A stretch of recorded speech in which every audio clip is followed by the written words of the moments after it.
You're listening to Seminary Dropout, and I'm your host, Shane Blackshear.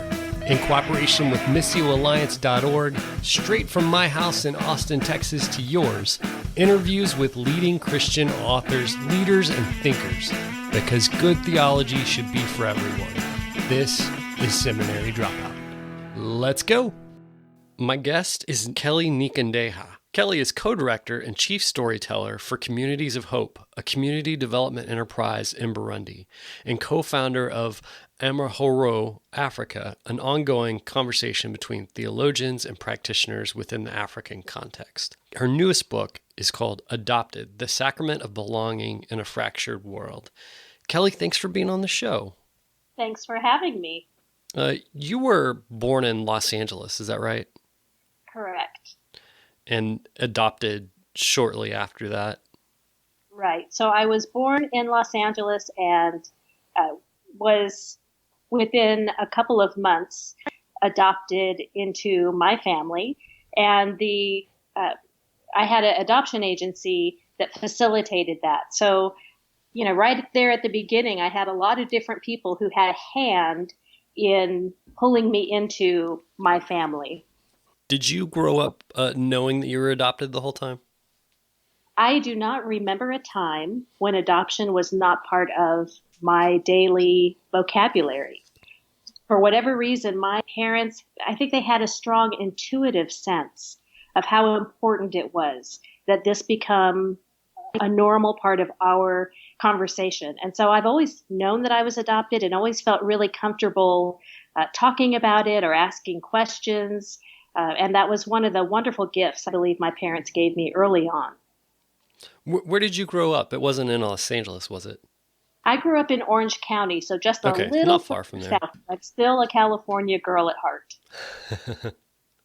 What was that like for you? I mean, I've got an idea in my head about what Orange County looks like, pretty suburban, in the time frame that I would imagine you grew up.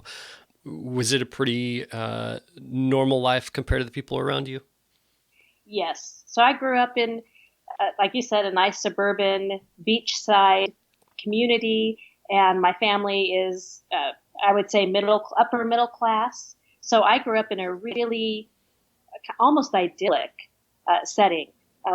Was part of the church, did a lot of youth group activities, and part of Christian schools, etc. So I had a really, I guess like California, a very sunny, temperate upbringing.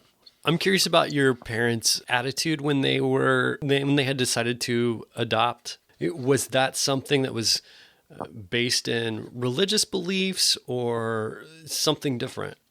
Well, for my parents, infertility was the exigence. It was the reason that they came to adoption. They were unable to have children of their own, so to speak, biologically, but knew that they wanted to have a family. And so adoption was, a way to allow them to step into parenthood, given the circumstances. And I wouldn't say that it was deeply shaped by their faith. It was more an avenue to have a family.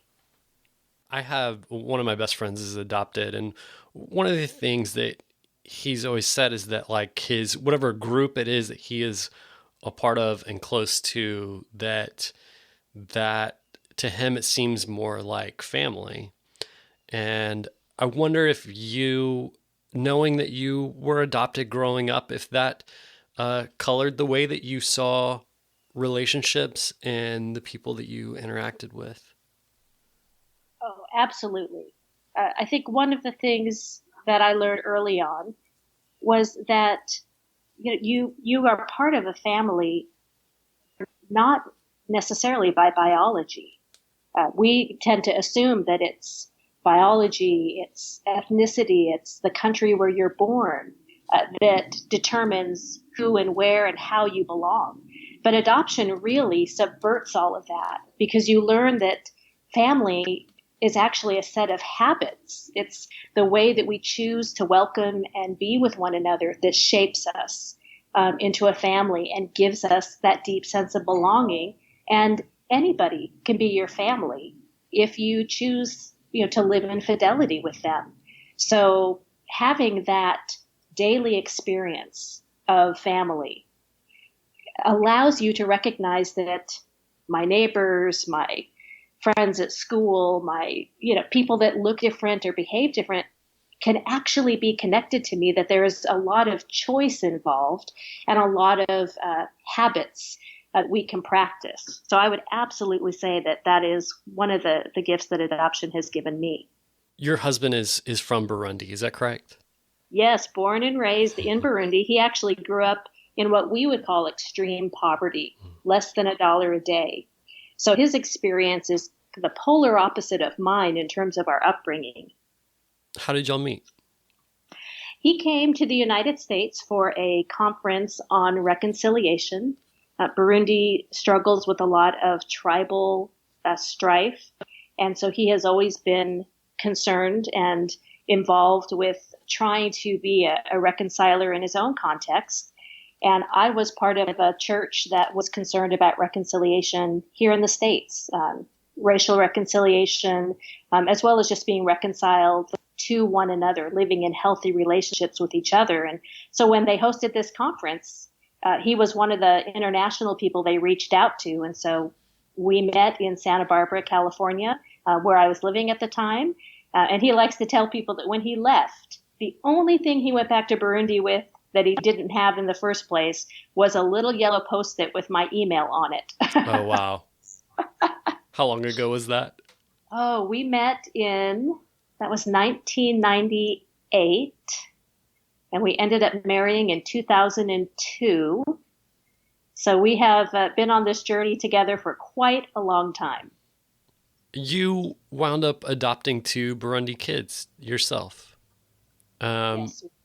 I know that your mother had told you that there's nothing you could go through that she hadn't gone through, is kind of a way to say, hey, you can be honest with me, you can share with me, because all the stuff you're going to go through, I've gone through. And one of the things that you said was, no, I'm going to have my own biological kids someday.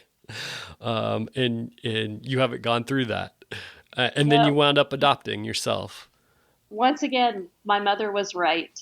Because I ended up following in her footsteps and adopting. Of course, she adopted domestic. I did, jump into a international adoption.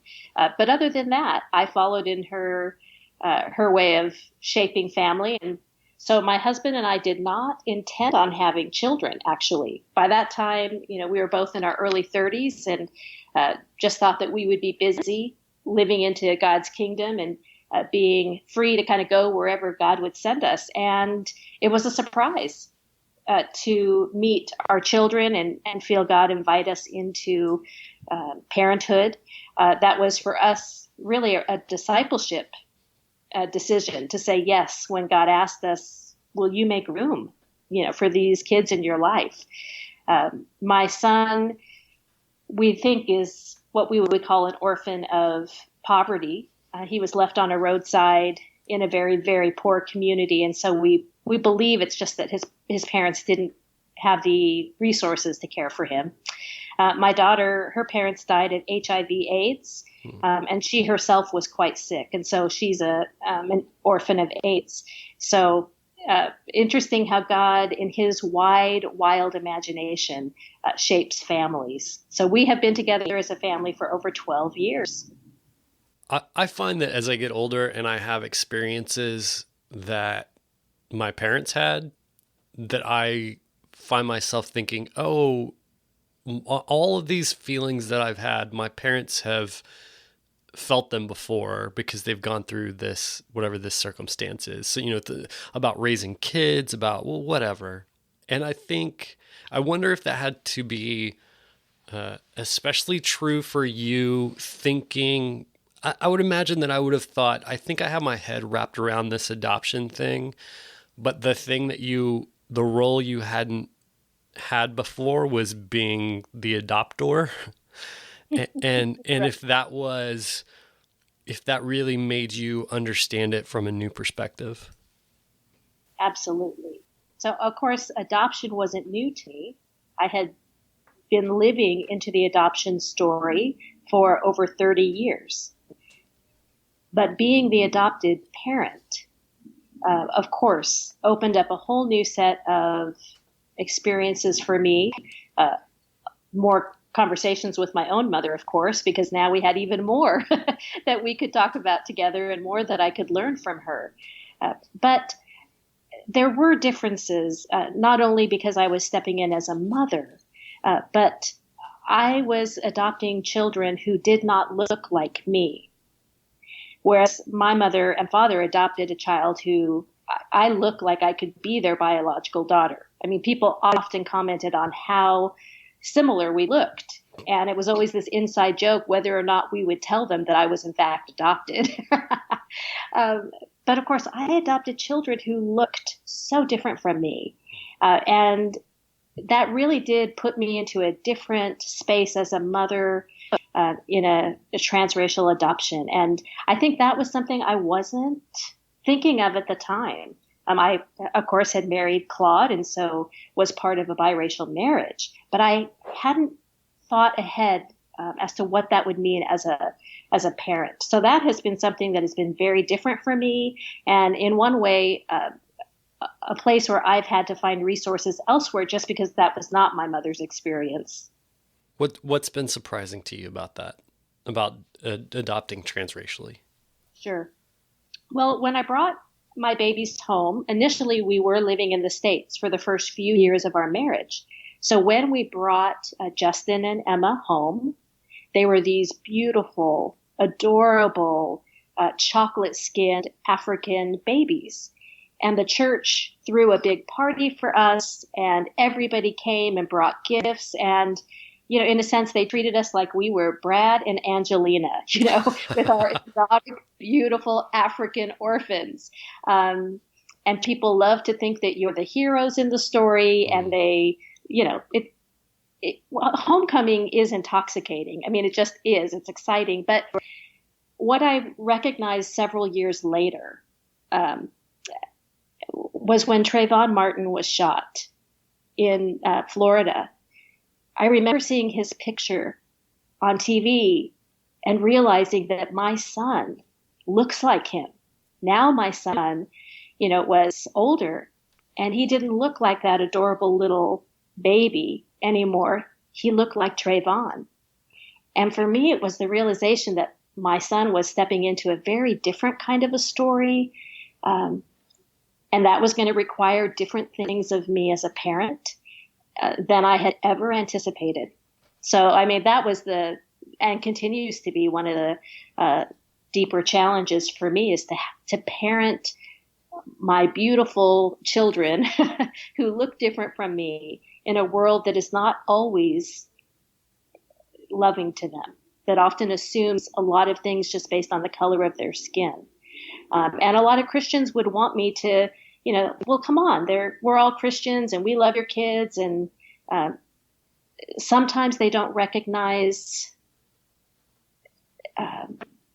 that they would love to just think that we are part of this beautiful adoption narrative and see them that way.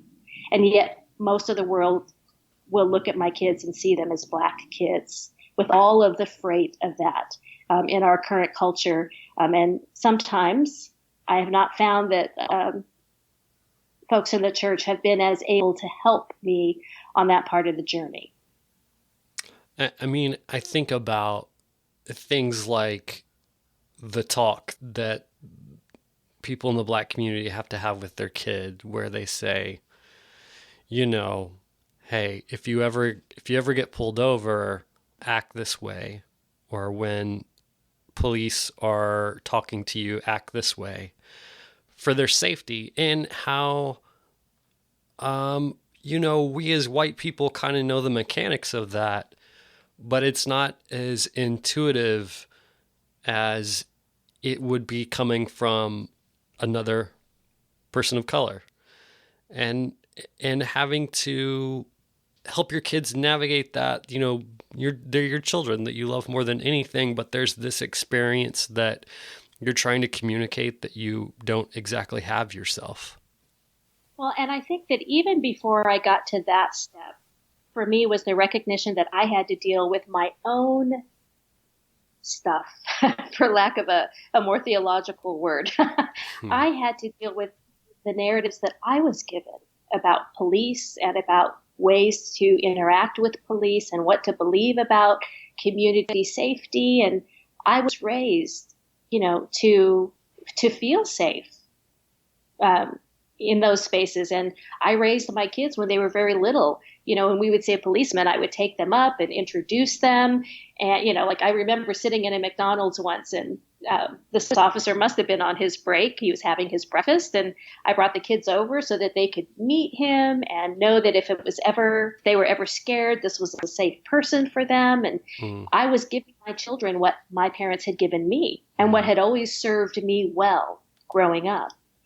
So many years later, to feel like maybe that I didn't understand what was going on for my friends of color.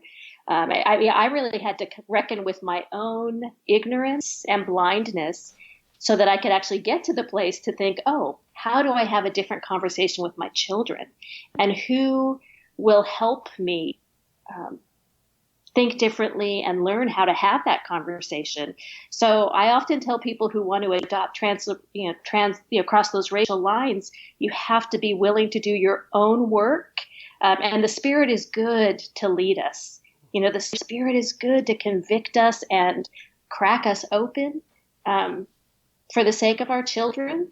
But we have to be willing to do our own work in order to then step in and do, the parenting work for our kids. So it's been quite a journey for me.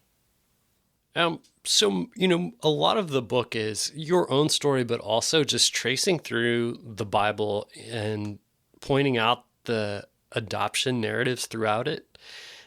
And I just never realized how frequently that narrative came up throughout the Old Testament, throughout the New, with Jesus himself, and just how permeated the scriptures are with narratives of adoption. Well, when I was little, I remember sitting in Sunday school class, and of course you hear all of the Bible stories, Queen Esther on her throne, and Miriam dancing across, the Red Sea, and Joseph with his technicolor coat. But I was always drawn to Moses. Moses was put into the river, by one mom, and met on the other side by a woman who would become his other mom. And that was so familiar to me. So I think from a very early age, I recognized those stories of adoption and gestures of adoption that we see in the Bible. And so Moses and his story has actually become so foundational for me, in that when we look at Moses, we actually see a pretty well-formed kind of an archetype of an adoptive family. We have the birth family. We see an adoptive mom step into the story, and we even get to glimpse Moses as an adult wrestling with his dual identity as both Hebrew and Egyptian. But that, of course, is just the beginning of where we see adoption in the story, as you've said. I wonder if that was meaningful for you, either as a child growing up, or when I remember I heard you say one time that it was relatively recent, relatively later in life, that you realized just the adoption narrative in Jesus's own life, and what exactly that meant to you. Well, it was interesting that it took me 40 some years to recognize that Jesus was adopted. You would think that one I would have caught on a lot quicker, but it was, in my 40s when I recognized, well, Jesus was born of Mother Mary, so biologically, Mary's son, but he was adopted by Joseph. And so then I started to read through the Gospels through that lens. How does the adoptive experience of Jesus shape what I see when I watch him interact with people? And I think one of the big aha moments for me was that, Jesus had a very wide understanding of who could be his family. So there's this story that we hear in all three of the synoptic gospels, where Jesus is in his hometown and he's, talking and teaching, and his mom and his siblings come to get him. And he says, well, really, who is my mother? Who are my brothers and my sisters? And of course, everybody in the crowd is pointing to them, right? They're right over there. They're calling for you. We all know who they are. and he says, anybody can be my mother or my brother if we are in God's family. And that must have taken the oxygen out of the room or out of the crowd that day, because that was not the way that people understood family back in that time, for sure. But here he was saying that any of you could be my family. And I really believe that he learned that from Joseph. He got many wonderful, gifts from Mother Mary, and obviously from, God, his father. But he also was given gifts from Joseph, his adoptive father. And I think one of them was that understanding that any one of you out here in this crowd could be my family. It's the way that we behave towards one another, the way that we welcome and receive each other, the way that we show this reliable, steady hospitality to one another that will allow us to actually be like brothers or sisters or mothers or fathers. So I think that Joseph gave Jesus such an amazing gift. And I hope that that's what those of us who are part of the company of the adopted will break open and give, not just to our families, but to our churches and our communities as well. I think that a lot of times, especially now, I don't know if this would have been true historically, but we kind of romanticize the idea of adoption. And, you mentioned you were kind of treated as heroes of the story when you adopted your children. And I think that, like a lot of things, there is obviously something very, very beautiful about adoption. But I think it is also very hard work in a lot of ways, in the ways that we've talked about, and in the way that you have to relate to your children who have different skin pigment than you, and the differences that makes. And then also for people who maybe adopt children when they weren't infants or babies, and they've had a little bit of life, a few years to learn some things before they're adopted, and just the hard work that is often below the surface of adoption stories. Well, there are a few things that I want to respond to, because I think they are so important, and you just kind of brought some of those right to the surface. I'll start, though, back with Moses, as I often do. Moses was born in the brickyards, in the shadow of Egypt, at a time when, the Hebrew people were enslaved, at a time when there was a death edict for little boys who were born to Hebrew women. And so when his mother, who we now know, her name was Jochebed, when Jochebed took him down to the edge of the Nile that morning, because she couldn't hide him any longer, when she put him in that river, it wasn't because she was rejecting him, or because she was a heartless monster, or because she was being careless, all of the things we tend to think about birth mothers. She was putting him into that river as an act of immense mother love. She was relinquishing him in the hopes that there would be somebody else, God himself or somebody else down that river, who would recognize the goodness of her son and not kill him. It was because of the injustice that was underway in her neighborhood that she had to relinquish her son.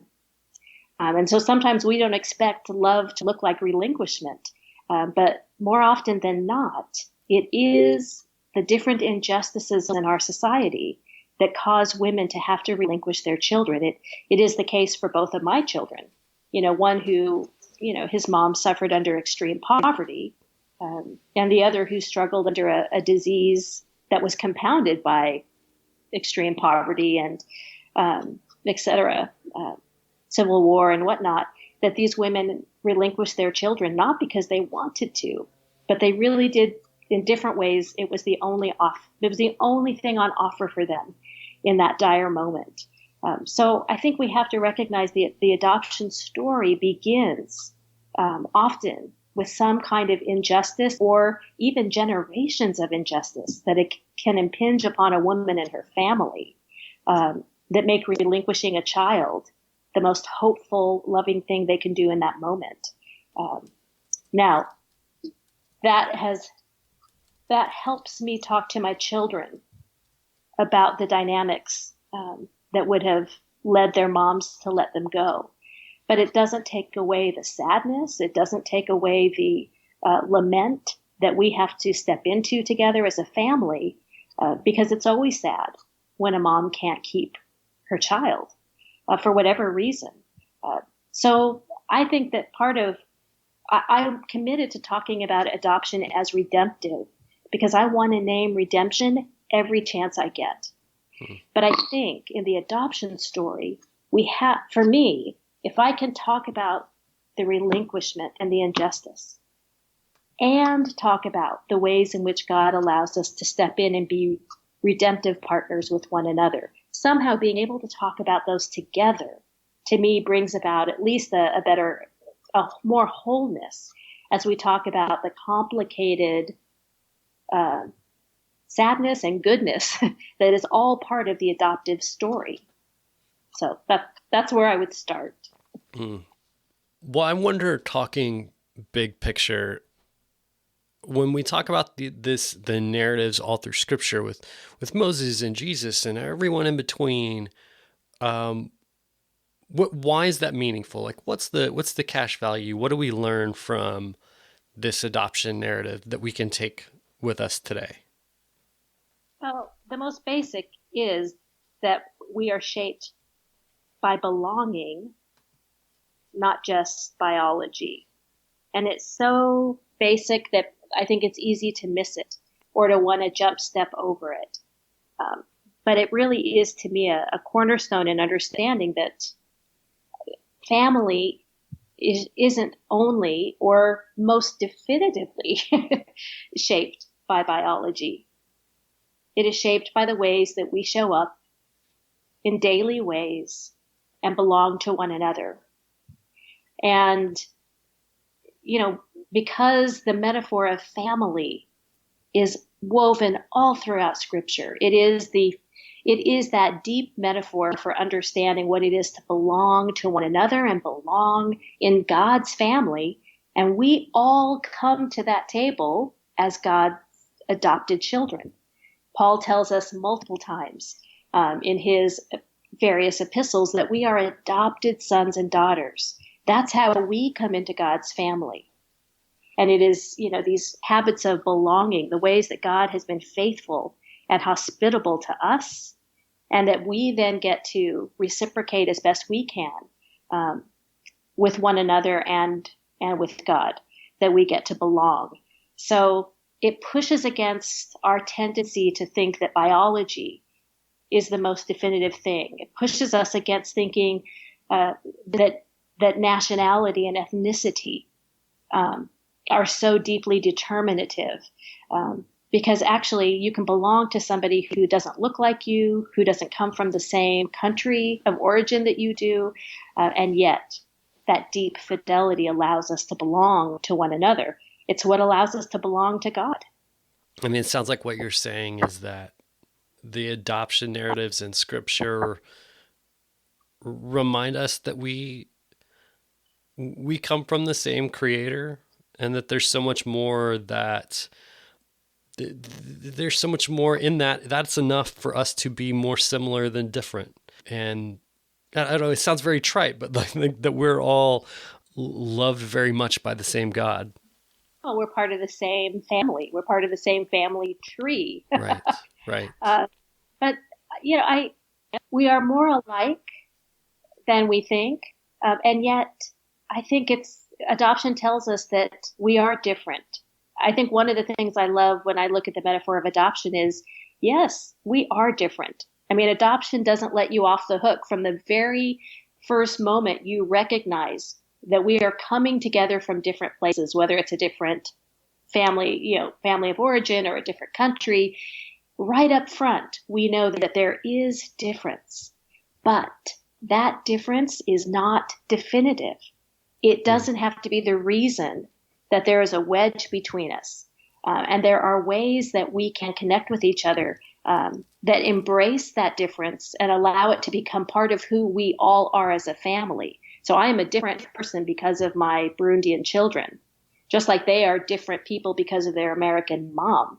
We are mutually transformed by the ways in which we are different and the ways in which we are, human beings, part of the same family, part of God's family. It's both.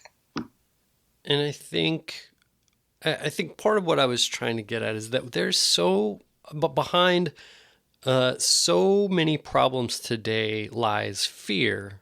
We want to deport people because of fear, and we want to own guns because of fear.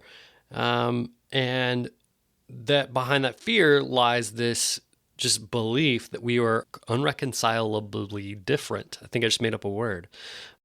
But I think what that adoption narrative says is that is not the case. We do have differences that we need to celebrate because God is showing his creativity. And at the same time, there is a sameness to celebrate as well. And, I think fear, I was afraid of a special needs child. This is not one of my more glorious moments, I have to confess. But when I had to fill out all the paperwork about the child that we would adopt, they make you do, it's like a 7-page form where you have to tick all these boxes. Will you accept a child that's deaf? Will you accept a child that's mute? Will you accept a child missing one limb? Will you accept, right? You have to go through this meticulous form and tick the boxes about what you will and won't accept in a child so that they can match you with an appropriate child. Now, this was made easier for me because we had already met my son first, and he's perfectly healthy. So I just, in my mind, said, I'm just going to go through this form and, match it to what I know about my son, perfectly healthy. Right. That meant I was saying things like, nope, I don't want a baby who's deaf. I don't want a baby who has a hard time with speech. I was ticking all those boxes, and I was recognizing how limited my own hospitality was in that moment because all of these other maladies really frightened me. Even though I knew that my son was healthy, I thought, I don't know if I could handle a baby who was sick or couldn't speak or right. So it revealed something about my own heart. And it would be a little later that our daughter came to us, and she came to us with HIV/AIDS, testing positive for that virus. She came to us with a hearing challenge and a speech challenge, and what I would have rejected on paper because I was so afraid. All of a sudden it's like, well, that's my daughter. Now I'm not afraid of those things. I love her. I know her. And it's interesting how much fear of what we don't know, can really get the best of us. But here she is, this young baby, this beautiful little girl I knew, and I wasn't scared about any of those things when we brought her home. So I think so much what we don't know, what we're unfamiliar with, is very frightening to us. So I don't know, I'm sure the stats are out there and I feel like it would back this up, but I feel as though there's been an increase in adoption in the last several years, especially by Christians. And I wonder, if you just want to, I wonder just your opinions and your thoughts on speaking to that and the responsibility that followers of Christ have to take care of his creation and that special calling. I get asked quite a bit about, should we adopt, or can you make the case for Christians adopting? And that's a very reasonable question, giving my own story and this recent book, or my first book actually. But I take a step further back. We are called to be practitioners of shalom, of being God's wholeness to his world, to being his partners in bringing about that reconciliation of all things. And I think that our first response always should be, in what ways am I participating in God's shalom? In my own family, in my community, in my church. Now, that may be an invitation to adopt. That was the story for me and my husband very clearly. But there are a lot of families who are on the edge of falling, into poverty here in the U.S. Yeah. And they could really use some people who would shore them up, who would care about policies that affect their wages or resources available to their local schools or public transportation so that they can have, the ability to get to and from their places of employment. I mean, there are ways that we can be advocates for families. There are ways that we can come alongside single moms and be that person who is reliable. They can call in the middle of the night if they need to run to the, drugstore to get an antibiotic for their kid, and they know that there's somebody who can help and who can come over and be with them or babysit, when they have to take a different shift. And I think there are other ways that we can, in immediate ways, step in and support families. And that is also contributing to that shalom, that wholeness, stitching together things that have been pulled apart in our communities. So yes, if you are called to adopt, it is holy work. But it is also holy work to come alongside the families in our neighborhoods that are struggling. That is also what we are invited into when we're called to be good neighbors to one another. So I often challenge people, where are you already practicing shalom? That to me is a pretty good indicator as to whether or not you will then be able to, step into another modern structure of shalom, which is adoption. So I would always ask people to, let's start a little further back and then see if that does, in fact, get you to adoption or not. Well, I mean, there's so many that, for whatever reason, may not be equipped for adoption, for whatever reason, emotionally, financially, however. But there are ways, and I think, like you were saying, the plan A of a child staying with their biological parents is best if that's possible. Right. It's, this is always a hard one for me as an adopted person. You have to understand my entire experience of family is bookended by adoption, right? That's how I came into my family. It's also how I have become a parent. So I'm always very careful to not say that adoption is second best.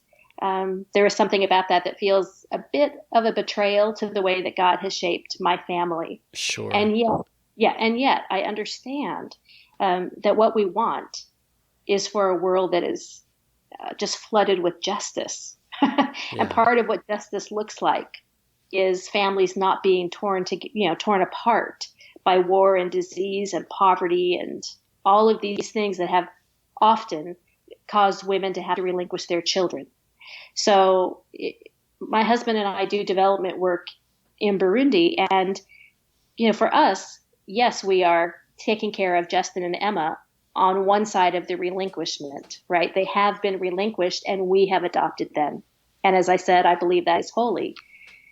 But the work we do in Burundi is working with families in extreme poverty, because we don't want them to have to suffer the kind of injustices. We want to help them have strong, healthy, viable families so that they are not ever having to make those same choices. And we believe that's also holy work, is working on both sides of relinquishment. There'll always be a need for adoption.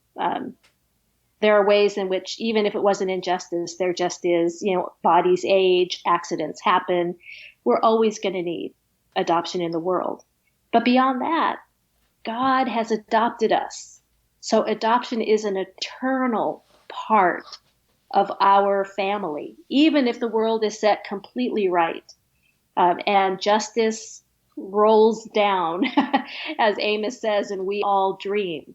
Even in a world perfectly calibrated by justice, adoption is an eternal presence because that is how we get into God's family. So that's one of the ways that I try and understand that even in a world that is completely just, adoption remains a really important part of how God shapes families.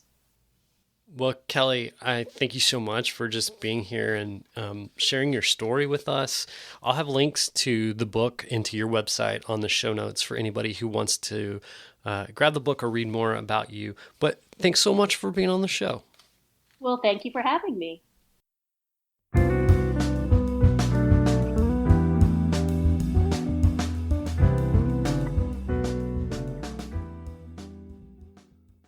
Thanks for joining me for another episode of Seminary Dropout. Remember, you can find all the show notes for this show and all shows at shaneblackshear.com.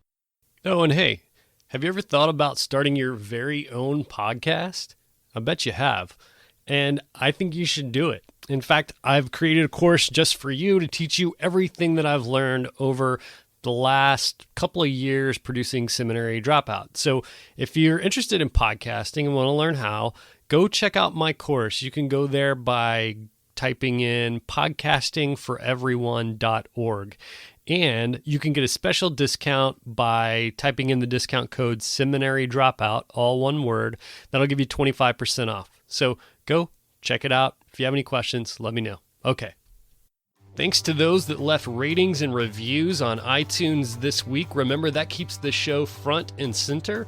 Also, remember, you can find me on Twitter at beardonabike. That's at beardonabike. Also, I'm on Facebook, facebook.com/ShaneBlackshear123. And remember that Seminary Dropout is listener supported. You can visit supportseminarydropout.com and press Become a Patron.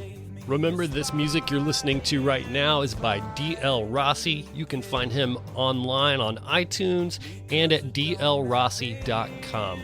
All right, thanks again for joining me for another episode of Seminary Dropout. Stay tuned for next week's episode. Love you. Take care.